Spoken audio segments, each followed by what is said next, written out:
Roommates horror story.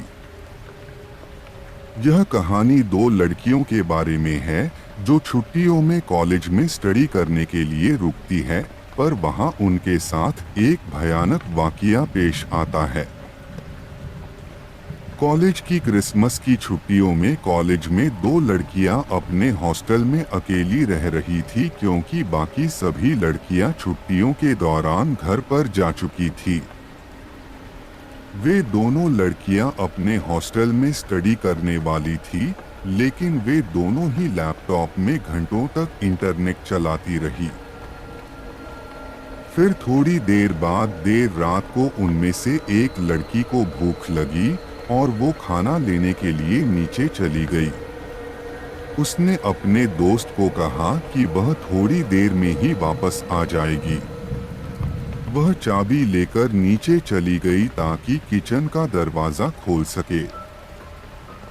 दूसरी लड़की अपने कमरे में बैठकर लैपटॉप चला रही थी और दूसरी लड़की के आने का इंतजार कर रही थी। फिर थोड़ी देर बाद उसे नींद आने लगी, इसलिए उसने कपड़े बदले और वह सोने चली गई। फिर जैसे ही वह सोने वाली थी, उसे गड़गड़ाने के साथ कराहने की आवाज सुनाई दी। वह बिस्तर पर जम गई। उसका दिल तेजी से धड़क रहा था। वह आवाज तो बंद हो गई थी, लेकिन उसकी जगह उसे कुछ घसीटने का शोर सुनाई देने लगा। वह लड़की बहुत डर गई थी।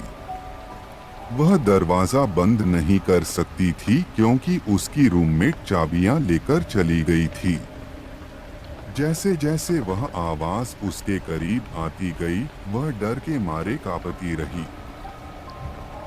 वह डर के मारे सुनती है कि जैसे जैसे घसीटने की आवाज उसके करीब आती गई, लेकिन फिर वह आवाज अचानक से दरवाजे के ठीक बाहर बंद हो गई।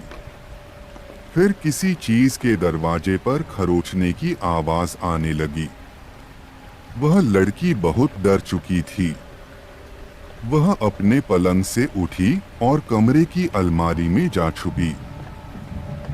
वह लड़की इतना डर चुकी थी कि वह डर के मारे हिल तक नहीं पा रही थी। दरवाजे के बाहर उसे खरोंचने की आवाज लगातार सुनाई देती रही, पर किसी तरह उसे अलमारी में नींद आ गई। जब सुबह हुई तो वह धीरे धीरे अलमारी से बाहर निकली। अब खरोंचने की आवाज बंद हो चुकी थी, लेकिन वह अभी भी दरवाजा खोलने से डर रही थी। उसने अपनी खिड़की से बाहर देखा तो नीचे एक डाकिया गुजर रहा था, तो उसने उसे मदद के लिए आवाज लगाई। फिर उसे डाकिया के कदमों की हॉस्टल में आने की आवाज सुनाई दी जो सीढ़ियों से होते हुए हॉलवे में आ रही थी।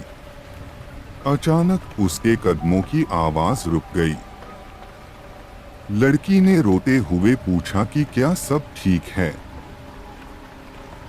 लेकिन कुछ देर तक तो उसे कोई आवाज सुनाई नहीं दी। लेकिन फिर थोड़ी देर बाद उसने कहा कि हाँ, सब कुछ ठीक है। फिर डाकिये ने कहा कि तुम अपने कमरे में रहना, मैं पुलिस को बुला रहा हूँ। लड़की ने पूछा कि क्या बात है। कुछ नहीं, डाकिये ने कहा, बस जहाँ हो वहीं रहो और बाहर मत आना। लेकिन लड़की पहले से ही दरवाजा खोलने वाली थी। लड़की ने जैसे ही दरवाजा खोला तो उसने देखा कि डाकिया उसके सामने खड़ा है। उसका चेहरा पीला पड़ गया था और उसकी आंखें डर के मारे खुली पड़ी थी। जब उसने नीचे देखा तो वह डर के मारे जोर से चिल्लाने लगी। उसने नीचे देखा कि उसकी रूममेट का शरीर नीचे फर्श पर खून से लथपथ पड़ा था और सब जगह उसका खून ही खून था। उसके सिर में किसी ने एक कुल्हाड़ी घोंप रखी थी और मदद मांगने के कारण उसके नाखून दरवाजे पर घिस गए थे और उनमें से खून निकल रहा था।